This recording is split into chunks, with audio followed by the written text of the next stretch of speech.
গতকাল বড় মামা আসছিল আমাদের বাড়িতে। দুপুরে খাওয়া দাওয়া করার পর বড় মামা বলছে, চল বড় আপার কবর জিয়ারত করে আসি। মানে আম্মার আম্মার কবর জিয়ারত করতে যাবে।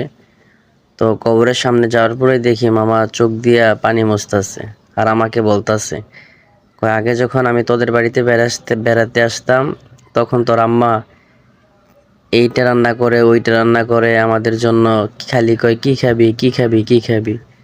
আজকে 5টা বছর হয়ে গেল, বড় আপা আমাদের মাঝে নাই। বড় আপার লাগে অনেক মায়া লাগে রে।